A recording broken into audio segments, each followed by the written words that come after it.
ପିଲାମାନେ ଆଜିର ସାହିତ୍ୟ କାଳାଂଶକୁ ସ୍ୱାଗତ। ଆଜି ଆମେ ଷଷ୍ଠ ଶ୍ରେଣୀ ବର୍ଷା କବିତାଟିକୁ ପଢ଼ିବା। ଦୟାକରି ଆରମ୍ଭରୁ ଶେଷ ପର୍ଯ୍ୟନ୍ତ ଏହି ଭିଡ଼ିଓଟିକୁ ଦେଖିବା ପାଇଁ ଚେଷ୍ଟା କର, ଯଦ୍ୱାରା କି ବୁଝିବାରେ ସହଜ ହେବ।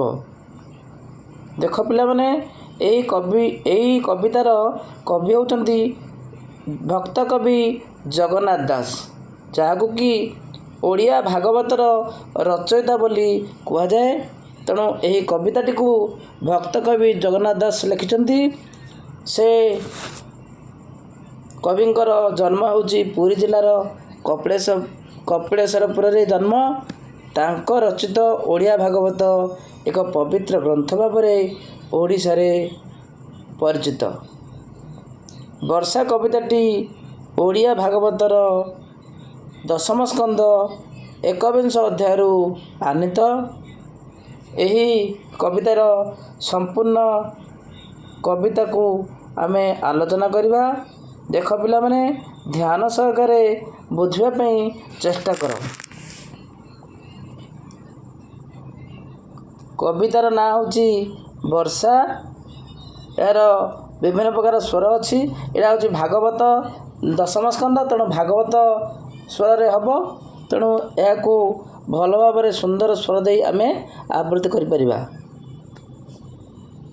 ଏମନ୍ତ ଗ୍ରୀଷ୍ମ କାଳ ଗଲା, ବରଷା ଋତୁ ପ୍ରକାଶିଲା। ସକଳ ଋତୁଙ୍କର ସାର, ଶସ୍ୟ ସମ୍ପଦ ମଞ୍ଚପୁର। ମେଘେ ମିଳିଲେ ଶୂନ୍ୟ ପଥେ, ବିଜୁଳି ଶବଦ ସଙ୍ଗତେ।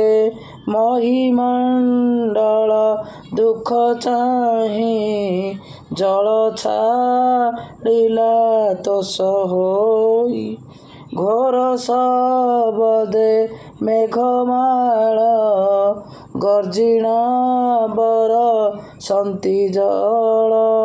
ପ୍ରାଣୀ ଜୀବନ ଜଳରାଶି, କରୁଣା ଚିତ୍ତରେ ବରଷି। ପୃଥିବୀର ବି ତେଜ ଗ୍ରାସେ, ତାପିତ ଥିଲା ଅଷ୍ଟମାସେ। ଜଳ ପାଇଲା ତୋଷ ଚିତ୍ତେ, ତପସ୍ୱୀ ଜନଙ୍କର ମତେ। ତପସ୍ୟା ଫଳ ଯେହ୍ନେ ପାଇ, ଭୁଞ୍ଜନ୍ତି ଅତି ସୁଖୀ ହୋଇ।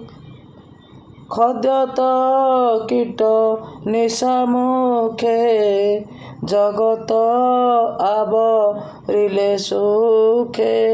ମଣ୍ଡୁକେ ମେଘ ନାଦ ଶୁଣି, ଗର୍ଜନ୍ତି ଆବରିଣ ପାଣି।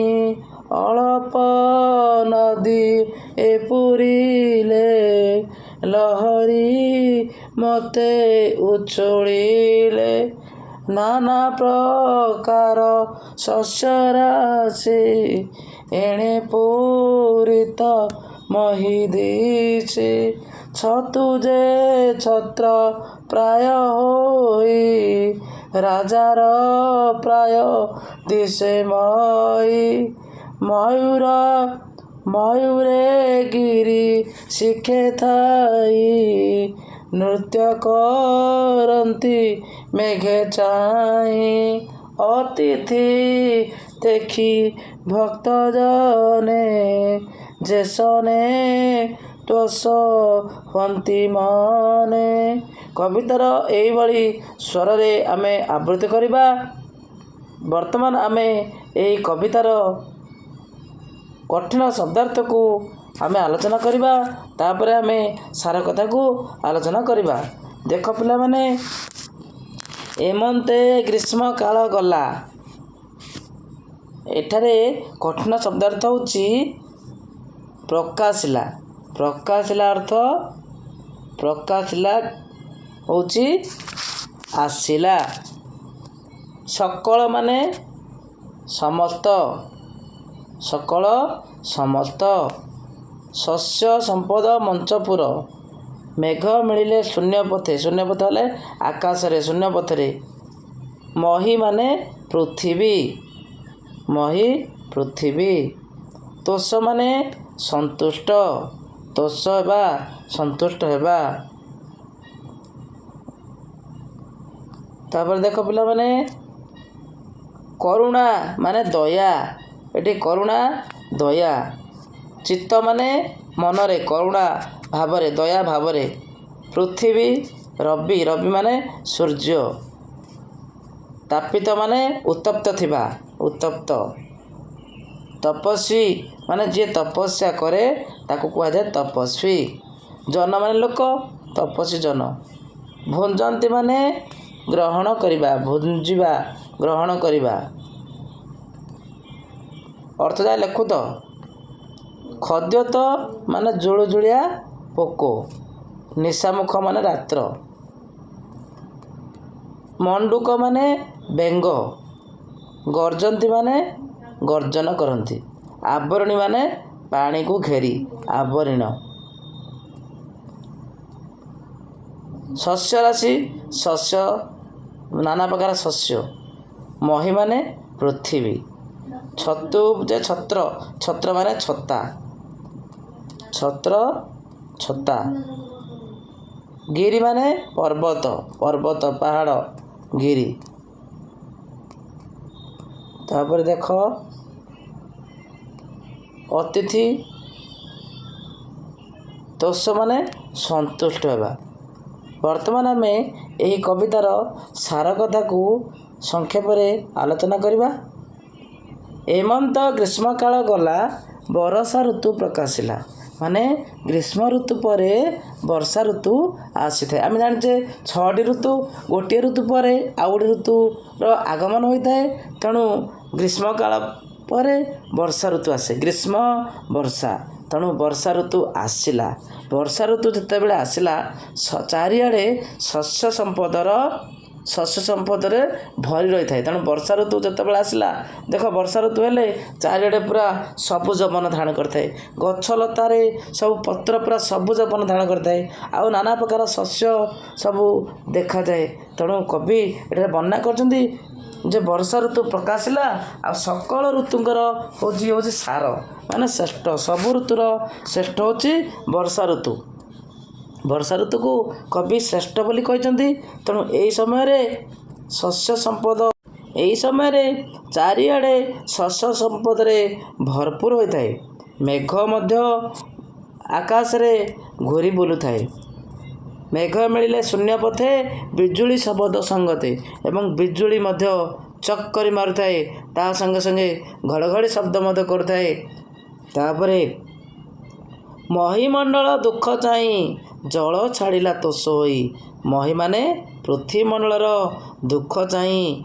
जल छाड़िला तोष तोष माने संतुष्ट देख पिला माने तमे जानिच ग्रीष्म ऋतु हेले किपरि आमको गरम अनुभव हुए आम देहरु गम गम झाड़ बहे आमको बहुत असुविधा सम्मुखीन होगा पड़े तेणु जितेबाला ग्रीष्म ऋतु आसीला सेतेबेले आमको बहुत कष्ट सहवाक पड़ता आमको कष्ट सहवाक पड़ता तेणु जितेबाला वर्षा आसला समस्त खुशी हेले महीमंडल दुख चाहिए जल छाड़िला तो सही जितेबाला वर्षा पड़े समस्ते खुशी अनुभव करते आउ कौन हुए घोर शबदे मेघमाल गर्जन बरसंती जल यही समय गर्जन करी घोर गर्जन करी कलाहांडिया मेघ भासी बुलुए एवं वर्षा रूप पृथ्वी पृष्ठरे पड़े प्राणी जीवन जल राशि करुणा चित्तरे बरसी एवं मेघ वर्षा होता है पृथ्वी रवि तेजग्रासे सूर्यंकर प्रखर किरण में पृथ्वी पूरा उत्तप्त होता केते मास उत्तप्त होता अष्टमास लिखाई माने तापित थिला अष्टमासे 8 मास देख वर्षक 12 मास 12 मासरे 6टी ऋतु किंतु आमको 3टी ऋतु अनुभूत हुए गोटे ग्रीष्म वर्षा आ शीत ये 3टी ऋतु अनुभव आम करूँ किंतु अन्य ऋतु को आम अनुभव करूँ तेणु ଏଠି କବି ବର୍ଣ୍ଣନା କରିଛନ୍ତି ଯେ ଗ୍ରୀଷ୍ମର ପ୍ରଭାବରେ 8 ମାସ ପୁରା ରବି ତପ୍ତ ଗ୍ରାସରେ ଉତ୍ତପ୍ତ ହୋଇଥିଲା। ଯେତେବେଳେ ବର୍ଷା ପଡ଼ିଲା ସେତେବେଳେ ସମସ୍ତେ ଖୁସି ଅନୁଭବ କଲେ। ଏଠାରେ କବି ବର୍ଣ୍ଣନା କରିଛନ୍ତି ତପସ୍ୱୀ ଜନଙ୍କ ମତେ ତପସ୍ୟା ଫଳ ଜେନେ ପାଇ ଭୁଞ୍ଜନ୍ତି ଅତି ସୁଖୀ ହୋଇ। ଏହାର ଅର୍ଥ ହେଉଛି ଯେପରି ଜଣେ ତପସ୍ୱୀ ମାନେ ଯିଏ ତପସ୍ୟା କରୁଥାଏ, ସନ୍ନ୍ୟାସୀ ଯେତେବେଳେ ତପସ୍ୟା କରିଥାଏ କୌଣସି ଲକ୍ଷ୍ୟ ହାସଲ ପାଇଁ, ସିଏ ଯେତେବେଳେ ସେହି ସନ୍ନ୍ୟାସୀ ଯେତେବେଳେ ତାଙ୍କର ଲକ୍ଷ୍ୟସ୍ଥଳରେ ବା କିଛି ଜ୍ଞାନ ଆହରଣ କରିଥାଏ, ଭୁଞ୍ଜନ୍ତି ମାନେ ଗ୍ରହଣ କରନ୍ତି, ଜ୍ଞାନ ଗ୍ରହଣ କରନ୍ତି, ଆହରଣ କରନ୍ତି, ସେତେବେଳେ ସେ କିପରି ଖୁସି ଅନୁଭବ କରେ। ଠିକ୍ ସେପରି ଆମେ ଯଦି କୌଣସି ଜିନିଷ ଆଗ୍ରହ ରଖିଛନ୍ତି ଯେ ପାଇବା ପାଇଁ, ଯଦି ଆମକୁ ସେ ଜିନିଷଟା ମିଳିଯାଏ ତାହେଲେ ଆମେ କେତେ ଖୁସି ଅନୁଭବ କରୁ। ଠିକ୍ ସେହିଭଳି ତପସ୍ୱୀ ଜନଙ୍କର ମତରେ ମାନେ ତପସ୍ୟା ଫଳ ଯେତେବେଳେ ପାଇଯାଏ ସେ କିପରି ଖୁସି ଅନୁଭବ କରେ ତାହାକୁ କବି ଜଗନ୍ନାଥ ଦାସ ବର୍ଣ୍ଣନା କରିଛନ୍ତି। ତାପରେ ଦେଖ ପିଲାମାନେ, ଖଦ୍ୟତ କୀଟ ନିଶା ମୁଖେ। ଖଦ୍ୟତ ମାନେ ଜୁଳୁଜୁଳିଆ ପୋକ, ଜୁଳୁଜୁଳିଆ ପୋକ, ନିଶାମୁଖ ମାନେ ଖଦ୍ୟତ କୀଟ ନିଶାମୁଖେ, ନିଶାମୁଖ ମାନେ ରାତ୍ର ସମୟରେ ଖଦ୍ୟତ ଜୁଳୁଜୁଳିଆ ପୋକ ଉଡ଼ି ବୁଲୁଥାଏ। ସନ୍ଧ୍ୟା ସମୟରେ ନିଶାମୁଖ। ଜଗତ ଆବରିଲେ ସୁଖେ ମଣ୍ଡୁକେ ମେଘନାଦ ଶୁଣି। ମଣ୍ଡୁକ ମାନେ ବେଙ୍ଗ, ବେଙ୍ଗ ମାନେ ଦେଖିବ ଗ୍ରୀଷ୍ମ ଋତୁରେ ବର୍ଷା ଋତୁରେ ବେଙ୍ଗମାନେ ବର୍ଷା ଋତୁରେ ପୁରା ଗର୍ଜନ କରିଥାନ୍ତି। କିପରି ଗର୍ଜନ କରନ୍ତି କବି ଏଠି ବର୍ଣ୍ଣନା କରିଛନ୍ତି ମଣ୍ଡୁକେ ମେଘନାଦ ଶୁଣି ଗର୍ଜନ୍ତି ଆବରିଣ ପାଣି। ମାନେ ବେଙ୍ଗମାନେ ପାଣି ଗୋଟେ ଘେରକୁ, ପାଣି ଯୋଉଠି ଜମିଥିବ ତାକୁ ଘେରେଇ ମାନେ ତାକୁ ପୁରା ରାଉଣ୍ଡରେ ପୁରା ବେଙ୍ଗମାନେ ସବୁ ଗର୍ଜନ୍ତି। ଆବରିଣ ପାଣି, ପାଣିକୁ ଘେରି ପାଣିକୁ ଲକ୍ଷ୍ୟ କରି ଚାହିଁ ବେଙ୍ଗମାନେ ଗର୍ଜନ କରିଥାନ୍ତି। ଏହି ସମୟରେ ନାନା ପ୍ରକାର ଶସ୍ୟ ରାଶି ଏଣେ ପୂରିତ ମହିଦିଶି। ଚାରିଆଡ଼େ ବର୍ଷା ଋତୁରେ ଶସ୍ୟ ସମ୍ପଦ ପୁରା ଶସ୍ୟ ଶ୍ୟାମଳ ହୋଇ ଉଠିଥାଏ, ସବୁଜ ବର୍ଣ୍ଣ ଧାରଣ କରିଥାଏ। ଆଉ କବି ବର୍ଣ୍ଣନା କରିଛନ୍ତି ଛତୁ ମଧ୍ୟ ଏହି ବର୍ଷା ଋତୁରେ ଫୁଟିଥାଏ। ଛତୁ ଯାକୁ ଯେଉଁ ଫୁଟିବାର ଦେଖି କବି ବର୍ଣ୍ଣନା କରିଛନ୍ତି ଛତୁ ଯେ ଛତ୍ର ପ୍ରାୟ ହୋଇ ରାଜାର ପ୍ରାୟ ଦିଶେ ମଇ। ମାନେ ଛତୁ ଏପରି ଭାବରେ ଫୁଟିଥାଏ ଯେ ଛତୁକୁ ଛତା ସହିତ ତୁଳନା କରିଛନ୍ତି କବି। ତେଣୁ ପୃଥିବୀ ହେଉଛି ରାଜା, ପୃଥିବୀ ରାଜାକୁ ଛତୁ ଛତା ମୁଣ୍ଡେଇଛି, ଛତା ମୁଣ୍ଡେଇ ରଖିଛି ପୃଥିବୀ ରାଜାଙ୍କୁ, ଛତା ଘୋଡ଼େଇ ରଖିଛି ବୋଲି କବି ବର୍ଣ୍ଣନା କରିଛନ୍ତି।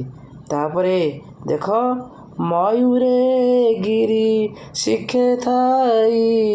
ମୟୂର ମାନେ ମେଘକୁ ଦେଖି ମୟୂର ନାଚିଥାଏ। ଆମେ ଜାଣିଛେ ମେଘକୁ ଦେଖିଲେ ମୟୂର ନାଚେ, ତେଣୁ ମୟୂର ମଧ୍ୟ ନାଚି ଉଠିଥାଏ, ନୃତ୍ୟ କରନ୍ତି ମେଘ ଚାହିଁ। ଯେତେବେଳେ ମେଘ ଆସିଥାଏ ମୟୂର ନାଚିଥାଏ ତାର ପୁଚ୍ଛ ହଲାଇ। ମାନେ ଏଇ ପୁଚ୍ଛ ଦେଖ, ପୁଚ୍ଛକୁ ହଲାଇ ମୟୂର ନାଚିଥାଏ। କେବେ ନା ବର୍ଷା ଋତୁ ଯେତେବେଳେ ଆସିଥାଏ, କଳାହାଣ୍ଡିଆ ମେଘ ଯେତେବେଳେ ଦେଖେ ସେ ଖୁସି ମନରେ ମୟୂର ନାଚେ। ତେଣୁ ଆମେ ଜାଣିଛେ ବର୍ଷାକୁ ଦେଖି ମୟୂର ନାଚେ। ତେଣୁ ଅତିଥି ଦେଖି ଭକ୍ତଜନେ ଯେସନେ ତୋଷ ହୁଅନ୍ତି ମନେ। ଯେତେବେଳେ ଆମ ଘରକୁ ଅତିଥି ଆସନ୍ତି ଆମେ କିପରି ଖୁସି ଅନୁଭବ କରୁ। ଯାହା ହଉ କେତେ ଦିନ ପରେ ଆମ ଘରକୁ ଅତିଥିଙ୍କ ଆଗମନ ହେଲା, ତେଣୁ ସେହି ଅତିଥିଙ୍କୁ ଆମେ ସତ୍କାର କରୁ, ଆମେ ଖୁସି ଅନୁଭବ କରୁ, ତାଙ୍କୁ ବସିବାକୁ କହୁ, କେତେ ଖୁସି ଆମ ପରିବାରରେ ଖେଳିଯାଏ। ଠିକ୍ ସେହିଭଳି ମୟୂର ମଧ୍ୟ ଚାହିଁଥାଏ ମେଘକୁ, କେତେବେଳେ ମେଘ ଆସିବ, ଗ୍ରୀଷ୍ମ ଋତୁ ପରେ ବର୍ଷା ଋତୁ ଆସିବ ତାକୁ ଅପେକ୍ଷା କରିଥାଏ ମୟୂର। ତେଣୁ ସେ ପକ୍ଷୀକୁ ପୁଚ୍ଛକୁ ହଲାଇ ନୃତ୍ୟ କରିଥାଏ। ଯେସନେ ତୋଷ ହୁଅନ୍ତି ଚିତ୍ତେ ହୁଅନ୍ତି ମନେ। ତେଣୁ କବି ଏହି ବର୍ଷା ଋତୁର ଦୃଶ୍ୟକୁ ବର୍ଣ୍ଣନା କରିଛନ୍ତି। ଆକୁ ଆମେ ଭଲ ଭାବରେ ଅଭ୍ୟାସ କରିବା, ଏହି ପଂକ୍ତି ଗୁଡ଼ିକୁ ଆମେ ମୁଖସ୍ଥ କରିବା, ଯଦ୍ୱାରା କି ଆମେ ପରୀକ୍ଷାରେ ପ୍ରଶ୍ନ ଆସିଲେ ଲେଖିପାରିବା। ପରବର୍ତ୍ତୀ କାଳାଂଶରେ ଅନ୍ୟ କିଛି ବିଷୟକୁ ଆମେ ଆଲୋଚନା କରିବା। ଆଶା କରୁଛି ଏହି ଭିଡ଼ିଓଟି ଭଲ ଲାଗିଥିବ।